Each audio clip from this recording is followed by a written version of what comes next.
Right. This is our last podcast. This is The- two. for hospitality. Yeah, hospitality. And First one. Sports industry. You want to start? yeah. If we're talking about the sports industry and how it will grow within the next 30 years or 50 years, I don't think it's going away. I think it will continue to have a fan base. You know, people always traveling to go to these national sport events, and there's always going to be a lot of money and income spent on sports. So I really don't think that it's going to be changing that much, aside from more implementation of AI, I think, and then more like, I don't know, automation to help build like these venues and these like stadiums. I think being able to future-proof, I don't know, the sports industry, or that's how I see it. Yeah, for me, the sports industry will never go away, no matter what turn it takes. Yeah. It could go, like, boxing could turn into robots boxing. It's still sports. I don't see it ever going away, and I think well, the sport industry itself is an industry that, like, people don't spend money they can't spend on sports. They spend what extra, what they can give out, what they don't need to, like, save or pay bills like for. the necessary. Yeah. And sports are a form of entertainment, and a lot of people tend to gravitate towards sports because it's a way to forget everything that's going on in their life, or just escape all problems, and it's a place of serenity or happiness, and that's why it's such a big industry. Yeah. I'd also like to think that it's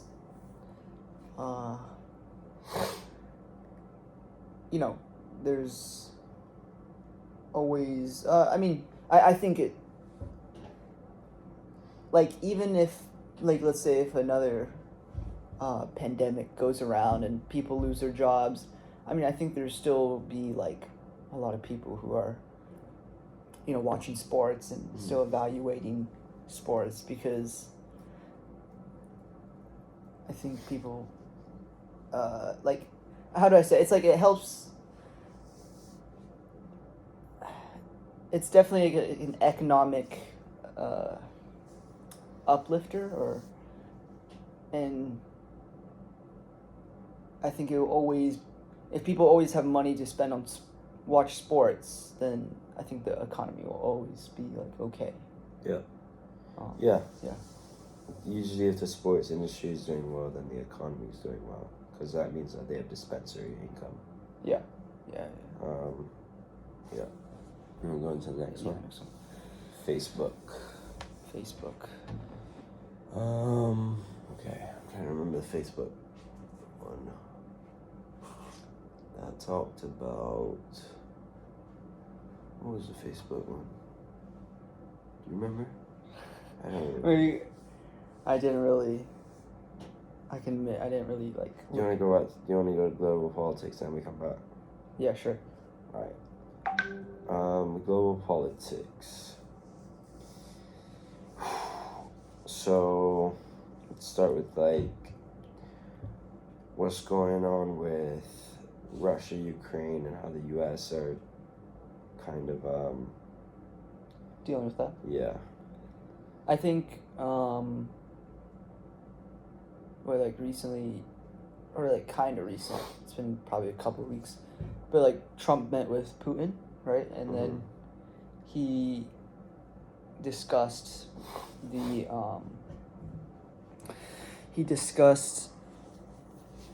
some things with Putin, and it was going to heavily affect the Russian and Ukrainian stance. Because I think we talked about it a little bit in class, and he was going to like take away the support for U.S. to Ukraine. Yeah. Yeah. Because, well, yeah. And then I think they met eventually. The The Ukrainian president. Ukrainian president. And it I don't think it ended very well. It was from what I know, it was kind of a heated debate, or like just back and forth. Right. It's like very, very controversial. Yeah. Because he's like, he can't do much without U.S.'s support, but yeah. What was it? Like, he's like, they had an agreement, correct? The three nations. Am I wrong in saying that? I'm not 100% sure. Yeah, maybe it was Russia, Ukraine, Britain, and U.S. I think. Okay. I believe there was an agreement, and Russia wasn't up to like par with the agreement or something like that, and that's when U.S. threatened to pull their support, and Ukraine didn't like that, and so they met. I believe. From what I know, that's what happened. But yeah, maybe it was something like that. I just know like Trump and Putin, like them meeting. I just know it sparked a lot of debate with how the situation with the war should be settled, because I know a lot of people probably don't necessarily like both of them, and they think that if them are like colluding or like in some sort of talks. Yeah, that there might be something going on. Yep. Yeah. Any more global politics that you can think of? Global politics.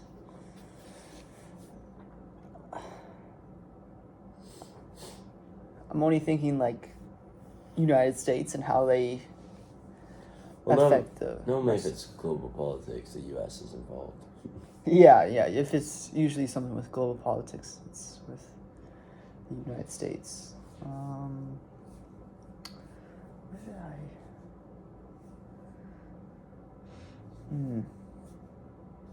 We can move on. Okay. USA economy. All right. You got anything, or you want me to start? I can start. U.S. economy. I don't think it's that much better than like what we've been promised with Trump, right? Like a lot of, I know the stock market had like a huge recession with all the, and it's still going on. Yeah. It's still down. Yeah. And then also with the tariffs of taxing, these China, Canada. I know it's China that's is taxed pretty heavily right now. I'm not too sure about the other countries, but it's not really eliminating or like it's not solving the problem with groceries and living expenses being so high. I think like we said in class, a lot of people voted for Trump because they hope, because with his guidance for the economy, that prices will be lower, but it's still, that issue hasn't really been solved. And I think there's been a lot of debate with the tariffs, if this is like a good investment for the United States and taxing these other countries and then them having taxes on our imports, right? But they're saying like the long-term sustainability with taxing these countries will be better for like employment, or like maybe some opportunities in the U.S. and like manufacturing, but like it's pretty highly debatable to see if these tariffs will actually be working or not. Yeah, I think the U.S. economy right now is a touchy subject. Obviously, I think, people aren't happy with how the economy is right now. But I wasn't expecting it to be booming so soon, to be fair. Me personally, I expected, like, it's going to take time. It's the U.S. economy, like, it's not just going to change overnight, but well, I think, and Trump has touched on this, but it's going to be down for a little while, and then it's going to be an up. Like, it's going to take time for these tariffs to set in and everyone to be comfortable, and for companies to start to domesticate and start operating in the U.S., and then things will get cheaper as more production is done in the U.S. Right. And the U.S. economy will start to rise again. But I know with the tariffs, I know people say, "Oh, you're taxing the consumer. You're taxing the consumer." It's like the companies who are the companies that are getting these, bringing it in. Yeah. But I think just the reason for the tariffs is not to stop China. It's to stop the consumer from buying from China, stop giving them money, and to just look for the next cheapest option in the U.S. Because eventually that will be the cheapest option, what is in the U.S. I don't think it's meant to like tax China and take their money. It's meant to stop the consumers from giving them money. That's how I see it. I mean, I know that like some cars, like company from China, they're right. I mean, in USD they would be like, it's like a 200% tariff or something like that, something really high that these companies will have to pay, and that will mean the consumer. But it's just like, you rather just go to a different country outside the U.S. to buy these products that are not limited to tariffs. Well, yeah, if it's cheaper, but like most countries now, most major producing countries are hit with tariffs, and Trump thought of that and made sure to put a lot of tariffs on those countries. So yeah, as I said, it will go down because people are either gonna pay the extra money to get the things from different countries, or they'll start to buy in the U.S. It's still gonna be quite pricey right now, but eventually production will increase, and the U.S. economy will take a turn for the better. How was your semester as a whole at Rollins? Are you saying this year?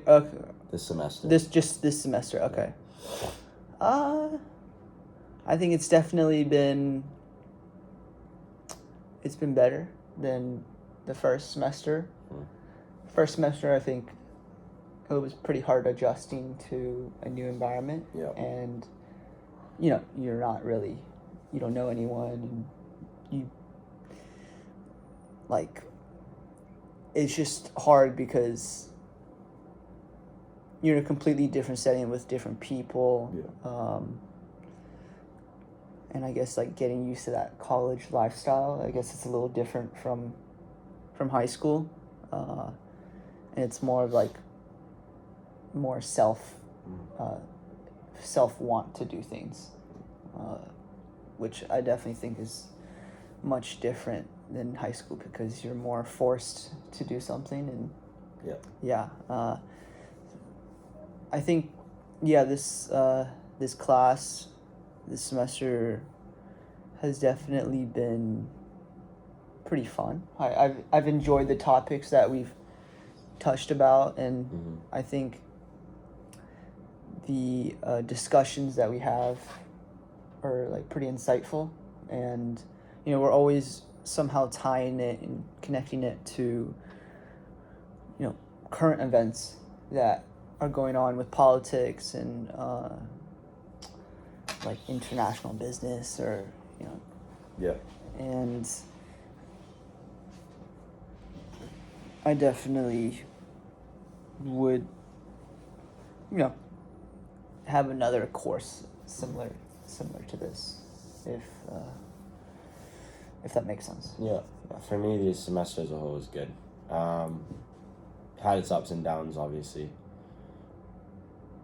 but overall it was a good semester. I enjoyed it a lot. Met some new people, made new friends, got to hang out with my teammates a lot, get to know them better. And it was just a really fun semester overall. In terms of IMB, I enjoyed the class. Yeah, it was cool learning about all these different companies and different topics within like globalization and international business. Yeah. And it kind of kept me more up to date than usual. Yeah, definitely. Like you have to know. Yeah, you still got like you have to pay attention. You have to pay attention a little more. Yeah. Because then you can't relate it to certain things, and it's harder to do well in the class. What I liked and what I didn't like. I'll start. I say what I didn't like. I mean, aside from me procrastinating a little bit on the case studies, and then having to read, they're like 10 to 20 pages. No, they're like 10. 20 to 40. 20 to 40. Yeah. Yeah, I'm not gonna lie, I probably like skimmed through like every other page or something, I didn't really. 23, 48, 20, 14, 33, 12, 13, 23, 28, 31, 13. Okay, yeah. That's probably something that I didn't like. I mean, there was also some case study, I think Miami is a pretty big hated one that just didn't, kind of already knew about, and I didn't feel like it had too much connection with. I agree. With. It's an important matter, but it didn't really connect with it. Yeah, it was just like an environmental subject. Yeah. And then another thing. The weekly quizzes was probably not my favorite thing to do because I would have to retake them again sometime. Yeah. And so, I don't know. I didn't see it as much of anything, aside from just like memorizing multiple choice answers. Yeah. Yeah. The weekly quizzes were not horrible. They weren't fun, but like I wouldn't say that was the worst part. The worst part was probably the amount of case studies, like reading and then having to write. That was probably the worst part. Yeah. The Miami case study was kind of like the grade, the little grade duckling or whatever it goes. Yeah. And some of the other ones I really liked. Spotify I liked. Yeah. I liked ours, Heineken. I really liked that one. Yeah, Heineken was good. Yeah. I'm trying to think which other one. I thought Tesla was. I didn't. Actually, Apple was good too. Apple was good. Yeah. I liked Uber. I like Uber. Did anyone do TikTok? I don't think we might have. I think we touched a little bit on TikTok. Starbucks was cool. Yeah. Yeah. And Nike was cool. Yeah. Those ones were very cool for sure.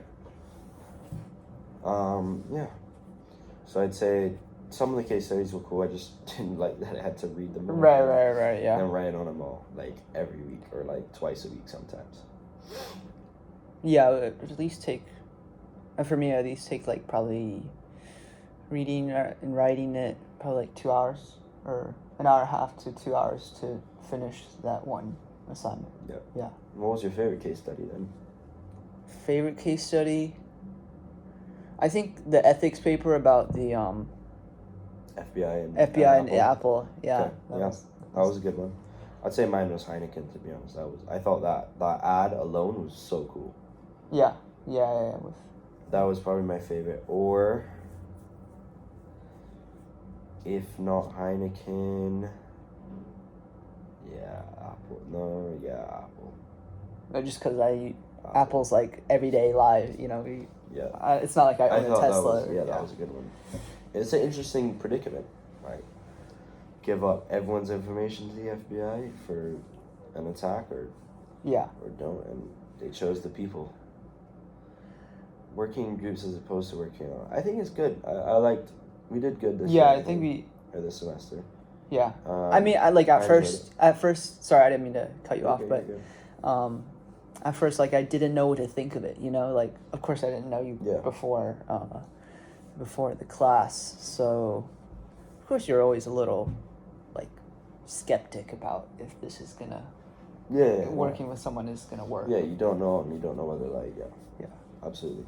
But I think it turned out pretty good. Pretty good, yeah. We did really good I think we did pretty good on all the podcasts, we said when we were going to be there, and we did it. And, and we got good grades on them all the time. I think we had very good discussions. Yeah.